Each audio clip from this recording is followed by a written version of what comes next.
Wayanad DCC ട്രഷററായിരുന്ന NM വിജയന്റെ ആത്മഹത്യയ്ക്ക് പിന്നാലെ നിയമന വിവാദം ചർച്ചയാകുന്നതിനിടെ MLA IC ബാലകൃഷ്ണ കുരുക്കായി ഒരു ശുപാർശ കത്ത് ഇന്ന് പുറത്തുവന്നു. DCC പ്രസിഡന്റായിരിക്കെ സുൽത്താൻ ബത്തേരി അർബൻ ബാങ്കിൽ സ്വീപ്പർ തസ്തികയിലേക്ക് നിയമനം നൽകണം എന്നാണ് IC ബാലകൃഷ്ണൻ ശുപാർശ ചെയ്യുന്ന കത്ത്. ആ കത്താണ് പുറത്തുവന്നത്. അതേസമയം NM വിജയന്റെയും മകന്റെയും മരണത്തിൽ പ്രതി ചേർക്കപ്പെട്ട IC ബാലകൃഷ്ണനെയും DCC പ്രസിഡന്റ് ND അപ്പച്ചനെയും അറസ്റ്റ് ചെയ്യണമെന്നാവശ്യപ്പെട്ടുകൊണ്ട് ഉള്ള പ്രതിഷേധം അത് ശക്തമാക്കുകയാണ് CPIM. അറസ്റ്റ് തൽക്കാലത്തേക്ക് കൽപ്പറ്റ പ്രിൻസിപ്പൽ സെഷൻസ് കോടതി തടഞ്ഞിട്ടുണ്ട്. പ്രിയങ്ക ഗാന്ധിയുടെ മണ്ഡലത്തിലെ ആസ്ഥാനത്തെ കോൺഗ്രസ് പ്രസ്ഥാനം അസാധാരണമായ പ്രതിസന്ധിയിലൂടെയാണ് മുന്നോട്ട് പോകുന്നത്. DCC ട്രഷററായിരുന്ന NM വിജയന്റെയും മകന്റെയും ആത്മഹത്യയും അതേ തുടർന്നുണ്ടായ വിവാദങ്ങളുമാണ് ഇതിനു കാരണം. DCC നേതാക്കളുടെ അറസ്റ്റ് ആവശ്യപ്പെട്ട് പ്രക്ഷോഭപാതയിലാണ് CPIM. NM വിജയന്റെയും മകന്റെയും ആത്മഹത്യയിൽ Sultan Bathery MLA IC ബാലകൃഷ്ണൻ, DCC അധ്യക്ഷൻ ND അപ്പച്ചൻ, KK ഗോപിനാഥൻ എന്നിവരെ പ്രതികളാക്കിയാണ് കഴിഞ്ഞ ദിവസം കേസെടുത്തത്. ആത്മഹത്യാ പ്രേരണ കുറ്റം ചുമത്തിയതോടെ അറസ്റ്റിനുള്ള സാധ്യത കണക്കിലെടുത്താണ് പ്രതികൾ മുൻകൂർ ജാമ്യാപേക്ഷ സമർപ്പിച്ചത്. ജാമ്യാപേക്ഷ പരിഗണിച്ച കൽപ്പറ്റ പ്രിൻസിപ്പൽ സെഷൻസ് കോടതി 15-ാം തീയതി വരെ അറസ്റ്റ് പാടില്ലെന്ന് പോലീസിന് വാക്കാൽ നിർദ്ദേശം നൽകി.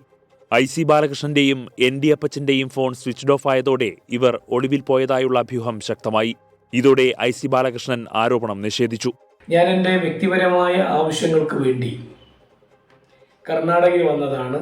എൻ്റെ സുഹൃത്തിൻ്റെ മകളുടെ മാരേജ് ഫംഗ്ഷനുമായി ബന്ധപ്പെട്ട് ഞാൻ ഇന്നോ നാളെയായിട്ട് നാട്ടിലെത്തും. ഞാനൊരു ജനപ്രതി എന്ന നിലയ്ക്ക് ഒളിച്ചോടേണ്ട ആളല്ല, ഒളിവിൽ പോകേണ്ട ആളല്ല. നീതിന്യായ ബഹുമാനപ്പെട്ട കോടതിയെ എന്നെ സംബന്ധിച്ച് എനിക്ക് വിശ്വാസമുണ്ട്. 2021 IC ബാലകൃഷ്ണൻ DCC അധ്യക്ഷനായിരിക്കെ ബത്തേരി അർബൻ ബാങ്കിലേക്ക് സ്വീപ്പർ തസ്തികയിൽ പാർട്ടി പ്രവർത്തകന്റെ മകൾക്ക് നിയമനം നൽകണമെന്നാവശ്യപ്പെട്ട് നൽകിയ ശുപാർശ കത്ത് പുറത്തുവന്നു. നെന്മേനിക്കുന്ന് സ്വദേശിക്കാണ് നിയമനം നൽകാൻ ശുപാർശ നൽകിയത്. 20-ലധികം ഉദ്യോഗാർത്ഥികളായിരുന്നു അഭിമുഖത്തിനെത്തിയത്.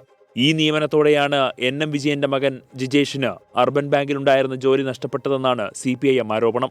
ഇതിനു പിന്നിൽ കോഴയിടപാടെന്നാരോപിച്ച് CPIM ജില്ലാ കമ്മിറ്റി അംഗം സുരേഷ് താളൂർ പോലീസിൽ പരാതി നൽകിയിട്ടുണ്ട്. അറസ്റ്റ് തടഞ്ഞുകൊണ്ടുള്ള കോടതി ഉത്തരവ് കോൺഗ്രസ് നേതാക്കൾക്ക് അല്പമെങ്കിലും ആശ്വാസം പകരും.